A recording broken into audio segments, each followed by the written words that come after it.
Assalamualaikum warahmatullahi wabarakatuh. Apa kabar semuanya? Semoga teman-teman dalam keadaan sehat dan sukses selalu. Hari ini hari Sabtu tanggal 10 Juni ya teman-teman. Jadi saya ucapkan happy weekend buat teman-teman. Semoga weekend teman-teman bisa bersantai bersama keluarga ya, atau bersama teman-teman ya. Oke, jadi pada kesempatan kali ini saya akan membahas satu topik yang menurut saya itu banyak pro dan kontranya ya teman-teman.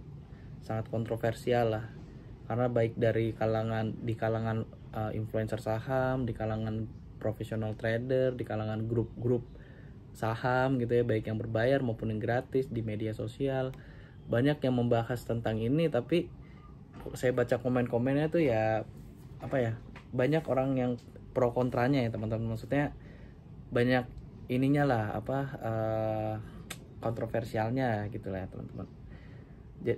Jadi sebelum saya masuk ke topik ini, saya ingin disclaimer on dulu bahwa pendapat saya ini adalah murni dari pengalaman saya pribadi sebagai seorang pembelajar di market, sebagai seorang yang baru di market, sebagai seorang pemula di market dan pencari ilmu di market ya teman-teman.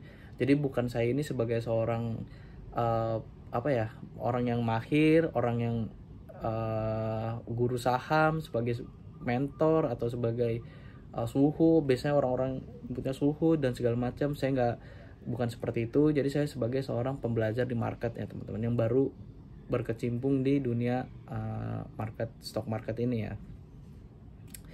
Jadi yang akan saya bahas ini adalah ilmu pasti untung di market ya teman-teman. Ilmu pasti di market ya. Nah, sebelum saya masuk ke pembahasan ilmu pasti, saya ingin sedikit cerita dulu ya. Jadi awal mula saya trading saham ya teman-teman. Jadi awalnya itu trading saham saya dimulai dari 2021 ya. 2021 awal, sekitar bulan Februari kalau nggak salah, bulan Februari atau bulan April saya lupa. Pokoknya awal Februari. Jadi sampai sekarang itu kalau dari 2023 di bulan di bulan Juni ini, berarti saya kurang lebih udah 2 tahun ya, 2 tahunan ya, 2 tahun setengah lah. Ya 2 tahunan lebih lah. Jadi saya masih baru di market ya teman-teman. Nah, begitu saya dulu masuk di market, itu alasan saya masuk karena memang dulu banyak ya iklan-iklan di IG, di Instagram, di YouTube, di media sosial mana aja, di TikTok ya. Itu banyak sekali iklan-iklan tentang saham, influencer saham. Karena memang pada saat itu 2021 itu tuh bener-bener lagi hype-hypenya ya saham itu ya. Nah, saya adalah salah satu orang yang termakan hype itu ya teman-teman, tren itu gitu ya. Oke, jadi akhirnya saya belajar tentang saham. Dulu yang saya pelajarin itu pertama dari fundamental ya. Pasti seorang pemula itu pasti belajarnya yang pertama fundamental analisis ya teman-teman. Fundamental analisis saya belajar, lalu saya belajar technical analisis melalui kursus saham waktu itu. Lalu saya belajar bandarmologi, waktu itu ada yang ngajarin bandarmologi, dan ikut grup berbayar, segala macam saya udah ngikutin semua ya teman-teman, udah ngikutin semua. Dan dari semua itu teman-teman, nggak ada yang bisa bilang ini pasti naik gitu. Jadi kalau misalnya di technical analysis, ya udah technical analysis, bikin support resistance, baca garis trennya lagi uptrend apalagi downtrend, lagi bullish apa bearish. Nah, nanti begitu lihat volumenya, terus money flow-nya, segala macam bla bla, bikin trading plan. Nah, di trading plan itu akan dibilang risk and reward-nya. Kalau stop loss-nya di sini, target TP-nya di sini gitu kan. Itu nggak pasti, dan rata-rata orang bilang ya udah kalau nggak sesuai plan ya udah cut loss gitu. Ya udah berarti nggak sesuai plan. Nah, itu banyak orang yang ngomong gitu, dan nggak ada yang bisa bilang tuh ini pasti naik, pasti untung ya. Sampai ada joke tuh, kalau lu udah yakin kenapa lu nggak jual rumah gitu kan. Nah, itu dulu jokes yang saya sering temuin di pergaulan market ya. Dari fundamental juga sama. Kalau mau investing ya mungkin kalau investing lebih santai lagi. Dia tinggal lihat fundamentalnya. Kalau yang under value dia beli aja, terus makin merah makin dibeli, sehingga nanti begitu mantul naik sampai harga yang sesuai dengan valuasi perusahaannya tersebut gitu. Tapi dan itu pun mereka semua ya berdasarkan fundamental analisis gitu. Nggak ada yang tahu perusahaan kedepannya itu bakal terus berjaya apa gimana ya. Saya mungkin kurang dalam untuk menganalisa itu Ya udah seperti itu kan. Jadi saya juga dari situ, dari semua pengalaman saya belajar segala macam, akhirnya saya menyimpulkan nggak ada ilmu pasti di market. Tetapi sampai akhirnya teman-teman, jadi waktu itu saya lagi lihat-lihat YouTube gitu ya, orang-orang scalping saham, trading saham jangka pendek. Nah, waktu itu saya ketemu pertama kali sama Pak Fir ya di YouTube waktu itu. Jadi lagi ada acara semacam podcast di situ, Pak Fir diundang dan Pak Fir sebagai pembicaranya ya. Nah, begitu podcastnya saya dengerin dari awal sampai akhir, di awal si pembawa acaranya ini memperkenalkan Pak Fir sebagai seorang legenda pasar modal ya, sebagai legenda pasar modal, dan saya sebagai seorang pemula di market, saya penasaran kan, wah siapa nih kok ada orang legenda pasar modal gitu ya. Lalu saya dengerin, dan dari podcastnya itu cuman satu-satunya orang nih yang bilang ada ilmu pasti di market ya, yaitu seorang Pak Fier ini ya. Jadi di situ saya kaget, wah kok ada nih orang yang bisa bilang ada ilmu pasti di market gitu. Sedangkan yang semua guru-guru saham, semua influencer saham yang saya follow, yang saya ikutin, yang saya sering diskusi gitu ya, nggak ada yang bisa mastiin gitu ya, nggak ada yang bisa mastiin saham itu naik ya teman-teman. Dari situ saya penasaran kan, lalu saya dengerin lagi di podcastnya itu, beliau Pak Fir mengatakan dengan lugas dan tegas ya, open sama ilmunya, open sama dengan low ya, open sama dengan low itu udah pasti untung ya, udah pasti naik terus pasti untung lagi. Di situ saya makin penasaran pasti teman-teman, sebagai seorang pemula ya pasti harusnya penasaran kan, sebagai seorang pemula pasti penasaran. Dan beliau mengajarkan open sama dengan low udah pasti untung dan naik, dan open sama dengan high udah pasti rugi. Nah, singkat cerita teman-teman, saya akhirnya dari situ saya besok ketika market open, saya cari yang open sama dengan low. Dan dulu saya mengira open sama dengan low itu adalah candle yang begini teman-teman, bentuk candlenya itu doji cross kayak gini ya. Nah ini dulu saya mikirnya open sama dengan low tuh yang kayak begini nih. Setelah saya pelajarin lagi, lalu saya ikutin IG-nya Pak Fir, karena dulu Pak Fir aktif sekali ya di IG-nya beliau, nge-share tentang trading open sama dengan low ini ya teman-teman. Nah setelah saya ikutin lagi berulang-ulang, saya dengerin berulang-ulang, saya uji coba besoknya, akhirnya sampai sekarang ya alhamdulillah ya, sampai sekarang akhirnya saya bisa menemukan trading style saya dengan menggunakan teknik open sama dengan low ini ya. Nah jadi dari sini sebenarnya saya itu bukan orang yang ini ya, bukan orang yang terbawa terbawa suasana, gampang terpengaruh gitu ya. Saya orangnya eksak, dulu saya background saya adalah teknik, jadi saya terbiasa dengan hitung-hitungan ya, seperti matematik dan fisika ya. Jadi saya nggak kurang suka untuk ngomongin yang kemungkinannya itu terlalu banyak gitu. Sampai akhirnya saya belajar praktek, dan akhirnya ya saya dari sini secara objektif ya. Jadi saya orangnya juga objektif. Saya kalau misalnya menurut saya ilmu ini nggak cocok untuk saya akan terus nyari lagi ya. Tapi begitu saya nemu ilmu yang cocok dengan saya, ya udah saya jalanin ilmu itu dan saya tekunin ya, insya Allah ya. Nah dari situlah saya mengumpulkan hasil trading saya dari trading jurnal saya. Ya akhirnya saya bisa dapat kesimpulan dari sebulan kali saya trading, 3 bulan saya kali trading gitu, saya bisa menemukan sebulan itu win rate-nya 75% ya teman-teman. Artinya menurut saya pribadi, sekali lagi nih menurut saya pribadi, ya itu adalah ilmu pasti ya teman-teman. Jadi apa yang dikatakan Pak Fir itu menurut saya pribadi ya memang benar, open sama dengan itu adalah ilmu pasti ya teman-teman, ilmu pasti untung gitu ya. Oke, jadi dari pembukaan itu semoga bisa ini ya, semoga bisa teman-teman menyimpulkan dulu ya teman-teman, menyimpulkan dulu kenapa saya beralasan untuk membilang open sama dengan low itu ilmu pasti. Oke, saya masuk ke pembahasan ilmu pastinya ya teman-teman. Jadi buat saya pribadi sebagai seorang pemula ya teman-teman, kalau ingin menilai suatu metode itu harus saya lakukan 3 hal teman-teman. Yang pertama, saya lakukan praktekin langsung ilmunya ya. Jadi kalau ada orang ngomong yang menurut saya itu saya penasaran, saya akan lakukan itu ya. Saya lakukan prakteknya secara langsung, lalu sambil saya buat risetnya, lalu saya buat kesimpulan teman-teman. Jadi ada 3 poin ya. Mungkin kalau di akademisi perangkaiannya panjang ya, panjang, bikin tesis, bikin skripsi gitu ya. Cuman untuk trading ini saya lakukan 3 ini ya, 3 poin ini aja lah, yang simpel-simpel aja ya. Saya praktekin ilmunya, saya buat riset, lalu saya bikin kesimpulan. Yang pertama saya praktekin ilmunya. Saya udah praktekin itu udah hampir 1,5 tahun. Saya setiap hari trading, setiap hari ya teman-teman. Jadi nggak yang seminggu trading, minggu depan nggak trading, baru lanjut bulan depan gitu, nggak. Saya setiap hari saya trading. Saya buat risetnya teman-teman. Saya udah buat risetnya. Nanti teman-teman cek sendiri video saya tentang cara membuat risetnya seperti apa. Nah itulah riset yang saya lakukan sebenarnya. Cukup simpel, sederhana ya teman-teman, sederhana sekali. Yang saya temuin dari riset yang saya buat itu ada 2 ya. Yang pertama, sahamnya berulang teman-teman. Sahamnya itu aja teman-teman.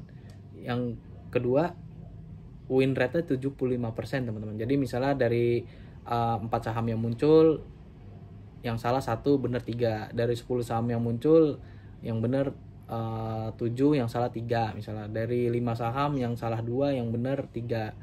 Jadi win rate-nya gitu-gitu aja ya, 75%, 75% sampai 80%. Atau pernah saya nemuin 100% ya. Dan itu saya menggunakan waktu untuk tolak ukurnya. Jadi nggak sembarangan, nggak setiap, karena notifnya kan muncul terus tuh sampai dari awal sampai akhir sesi 2 tutup ya. Jadi saya menggunakan tolak ukur waktu ya. Jadi dari jam 9.00 sampai jam 9.05 saham yang muncul apa aja itu saya catat. Nah, nanti teman-teman bisa cek sendiri di cara membuat risetnya ya. Yang ketiga, bagian yang paling penting adalah kesimpulan teman-teman. Jadi setelah saya lakukan 2 poin tadi, saya buat kesimpulannya teman-teman. Ya memang hasilnya hasil akhirnya per bulan itu win rate saya 75% teman-teman, 75%. Artinya saya bisa menyimpulkan bahwa ini memang ilmu pasti ya, ilmu pasti untung kalau kata Pak Ferry. Memang betul teman-teman. Nanti kalau teman-teman ya jangan percaya sama saya, jangan percaya sama saya. Saya berharap juga teman-teman melakukannya kalau teman-teman penasaran. Kalau teman-teman merasa ilmunya nggak cocok buat teman-teman, mendingan teman-teman tinggalin. Tapi kalau teman-teman penasaran ya coba lakukan, karena saya dulu belajar memang selalu penasaran teman-teman. Dan kebetulan aja ilmu ini yang alhamdulillah cocok dengan saya ya. Nah jadi itu menurut saya itu kesimpulannya, ilmunya ilmu pasti memang benar ya teman-teman. Nah sekarang pasti akan banyak orang yang bertanya gini, kalau lu ilmu pasti kenapa lu masih bisa loss gitu, kenapa dari live trading lu kelihatan lu loss, kok ada aja yang lu cut loss gitu. Dan sebenarnya yang perlu saya tambahin tadi win rate-nya 75% ya, 75%. Itu pun saya masih pakai 1 RDN teman-teman. Kalau pakai 9 RDN modal saya bagi rata semua, mungkin win rate saya 100% ya. Karena memang kecenderungannya saham-saham yang saya cut loss itu naik lagi ya, entah itu besok, entah itu lusa atau bulan depan, yang jelas pasti nanti kejemput lama-lama. Itu memang 9 RDN yang Pak Fer itu juga perlu dipraktekin juga. Mungkin kalau saya belum praktek, tapi kalau teman-teman yang masih baru, coba teman-teman praktekin deh ilmu yang di 9 RDN itu ya teman-teman. Oke, lanjut lagi tadi ya, masalah loss ya. Loss.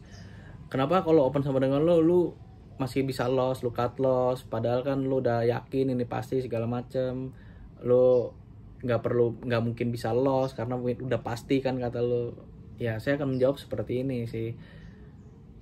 Saya akan mengenalikan di kehidupan nyata ya teman-teman. Di hidupnya di real ini teman-teman, ada yang namanya ilmu pasti juga kan sebenarnya. Ya itu ilmu matematik, ilmu fisika, ilmu kimia, pokoknya ilmu eksak deh. Ilmu eksak tuh ilmu yang udah pasti ya. 2 tambah 2 udah sama dengan 4, udah pasti ya. 10 bagi 2 sama dengan 5. 9 kali 9 udah pasti 81. Gak mungkin 9 kali 9 itu 73 atau 89 atau 100. Itu gak mungkin. Udah pasti kan, udah pasti segitu. Nah saya akan mengibaratkan sekarang gini. Misalnya ada sebuah pesawat terbang yang dirancang oleh seorang engineer. Seorang engineer ini merancang dua sayap pesawat itu dengan menggunakan hukum fisika dan juga menggunakan perhitungan matematik kan. Artinya si engineer ini menggunakan ilmu pasti kan pada perancangan sayap pesawat itu ya. Nah, begitu pesawatnya udah jadi dan terbang, mungkin nggak pesawat itu selalu mulus terbangnya, selalu lancar, nggak ada apa-apa, nggak ada kejadian apa-apa. Pasti ada aja kan teman-teman yang misalnya pesawatnya jatuh gitu ya, ada kecelakaan, dan kecelakaan itu udah banyak faktor ya teman-teman, ada mungkin human error atau apa segala macam. Padahal saya pesawat ini dan bagian seluruh engine pesawat dan kerangka pesawat itu diperhitungkan dengan menggunakan ilmu pasti tadi ya, ilmu fisika dan ilmu matematik. Tapi ada aja yang jatuh kan. Saya mau bilang begini, dari yang jatuh-jatuh itu diukur dari berapa banyak kejadian teman-teman. Misal contoh, dari 1000 kejadian, dari 1000 penerbangan, yang jatuh misalnya cuma 3 pesawat. Artinya 997 penerbangan berhasil teman-teman. Ada aja yang jatuh ya 3 penerbangan aja misalnya teman-teman. Lantas kalau misalnya gara-gara 3 pesawat itu jatuh, apakah saya langsung mengatakan bahwa ilmu fisika itu nggak pasti ya, ilmu matematik itu nggak pasti ya? Ya kan nggak juga ya, kurang bijak aja kalau saya bilang begitu ya, langsung bilang oh ada pesawat jatuh, 1 jatuh, saya bilang itu nggak pasti, berarti nggak bisa kita pelajarin, kan nggak mungkin ya teman-teman. Dilihat dari berapa dari jumlah penerbangannya, dan teman-teman bisa lihat berapa persennya yang kecelakaan. Sama di dalam trading juga, open sama dengan juga sama teman-teman. Saya memang ada cut loss ya, wajar teman-teman, saya manusia ya, kadang-kadang ada emosi, ada psikologis, ada human error, entah itu saya FOMO atau segala macam. Tapi lihat, bandingin sama win rate-nya teman-teman. Dari misalnya 20 kali saya trading, yang gagal 3 sampai 4 kali, artinya masih 16 sampai 17 kali saya benar menang kan, berarti 75%. Gak mungkin saya karena 3 kali kesalahan itu saya bilang open sama dengan itu nggak pasti, karena nggak mungkin saya bilang nggak pasti gitu, karena win rate-nya udah 75%. Saya nggak susah untuk ngedinai itu ya teman-teman, kecuali teman-teman misalnya baru praktek misalnya baru sehari 2 hari, baru sebulan, baru 3 bulan mungkin. Nah itu jangan cepat-cepat ngambil kesimpulan teman-teman, karena banyak saya berdiskusi sama yang berdebat ya tanda kutip masalah open sama dengan low ini. Saya waktu itu sampai pernah bukan nantang ya, kayak mau menunjukkan data gitu. Jadi saya ngomong tuh pakai data, bukan berdasarkan omongan hayalan saya segala macam ya. Saya orangnya pakai data dan saya tunjukkan ya memang win rate-nya segini, dan saya buktikan setiap minggu. Saya selalu lihat, bukan ngasih lihat porto saya ya, tapi saya lihat saham-saham yang muncul di DS ini open sama dengan low, saya kasih lihat ke teman tersebut. Ya memang win rate-nya setiap minggu menang teman-teman, win rate 100%. Ya tapi yang namanya orang, nggak ada yang kita tahu, keegoisan kita kadang-kadang mungkin merasa lebih seperti apa ya. Saya sih juga nggak peduli sih teman-teman. Nah balik lagi ya teman-teman, jadi dari situ saya menyimpulkan ini adalah ilmu pasti, dan apa yang dibilang sama Pak Fir itu ya memang pasti ya, insya Allah pasti, udah pasti untung ya. Nanti silakan teman-teman ya, tinggal belajar dan praktek aja ya teman-teman, kuncinya cuma itu kok, nggak ada shortcut lagi selain dipraktekin ya.